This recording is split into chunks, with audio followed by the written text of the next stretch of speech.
Desarrollo del acto electoral. El presidente, el vicepresidente primero y el vicepresidente segundo serán los primeros en votar. En caso de no estar inscriptos en el padrón de la mesa, deben agregarse indicando su nombre, apellido, número de documento y huella dactilar del dedo pulgar derecho. Aclararán su condición de presidente o vicepresidente de la mesa y cuál es la mesa en la que hubiera correspondido votar.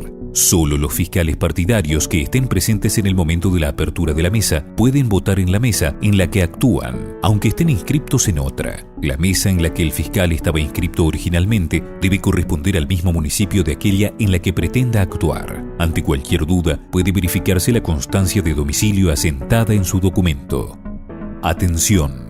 Al agregarse electores al pie del padrón, debe dejarse constancia, en cada caso, de su condición, autoridad de mesa o fiscal, y de la mesa en que deberían votar, como así también asentar su dígito pulgar derecho.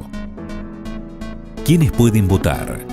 Todos los ciudadanos que figuren en el padrón electoral, incluso aquellos agregados a mano o en hojas complementarias por el Tribunal Electoral de la provincia y que acrediten su identidad con el documento habilitante.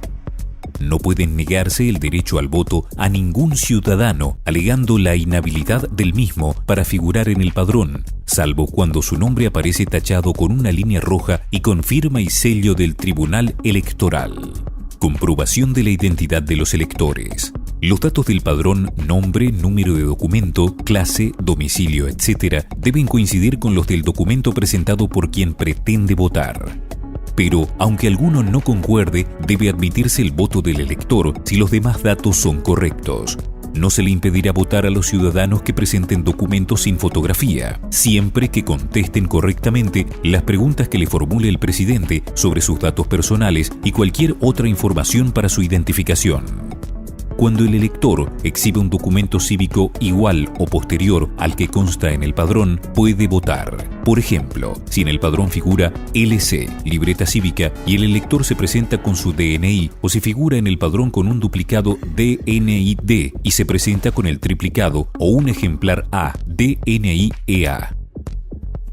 ¿Quiénes no pueden votar? Los ciudadanos que no figuren inscriptos en el padrón de la mesa. Ninguna autoridad, ni aún el juez electoral, pueden ordenarle a usted que admita el voto de quien no figura en el ejemplar del padrón de la mesa. Quienes figuren tachados con rojo en el padrón.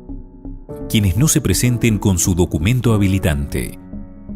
Quienes se presenten a votar con un documento anterior al que figura en el padrón. Por ejemplo, si el ciudadano figura en el padrón con un DNI duplicado y se presenta a votar con el original, o si figura con un ejemplar A, DNI, EA y se presenta a votar con un duplicado o triplicado.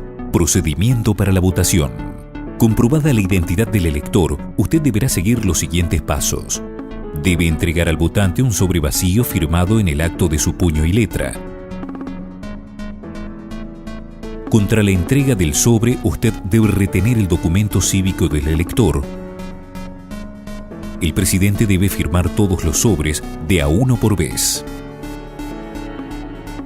Los fiscales pueden, si lo desean, firmar el sobre en la misma cara en la que usted lo hizo. Si así lo hacen, deben firmar varios y en ningún caso uno solo, a fin de evitar la identificación del voto. El elector no debe ingresar al cuarto oscuro con carteras, bolsos o mochilas que puedan utilizarse para ocultar boletas.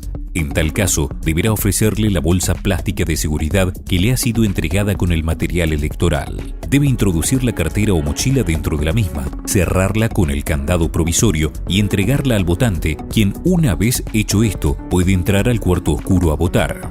Al salir, simplemente retire el candado, devuelva la cartera o mochila al votante y retenga la bolsa transparente y el candado para el próximo votante en igual condición. Luego invitará al elector a pasar al cuarto oscuro para que elija y coloque en el sobre la boleta de su preferencia. Pasado un tiempo prudencial, lo razonable serían aproximadamente 3 minutos, el presidente golpeará la puerta a fin de que concluya con la tarea en el menor tiempo posible. Al salir del cuarto oscuro, el elector debe depositar el sobre en la urna, dejando ver que es el mismo que le fue entregado. Para ello, debe exhibir las firmas insertas en el mismo.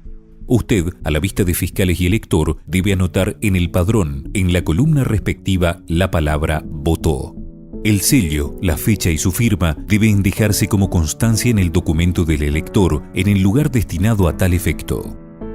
El sello, la fecha y la firma del presidente se ponen después que el ciudadano sufragó correctamente.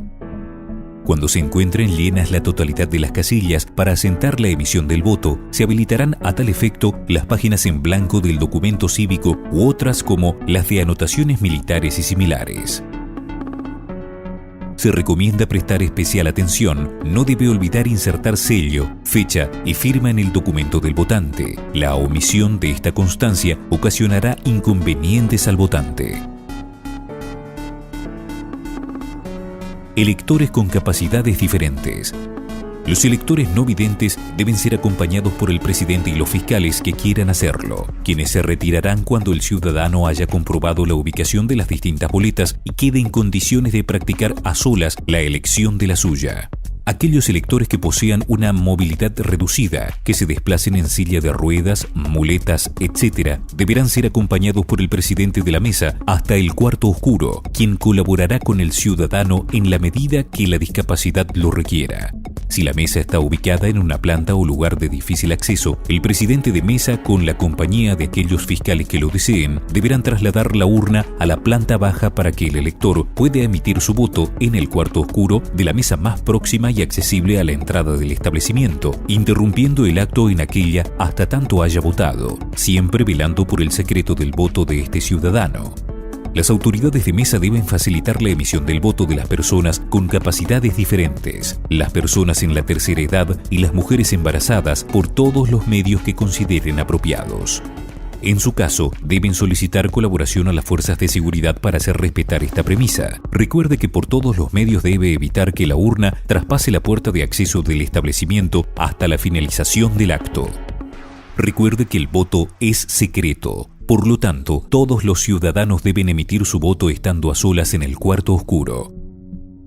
Aunque el elector concurra al comicio con una boleta de sufragio visible, exhibiendo banderas y distintivos partidarios o expresando su voluntad de votar a un partido determinado, no puede impedírsele que vote.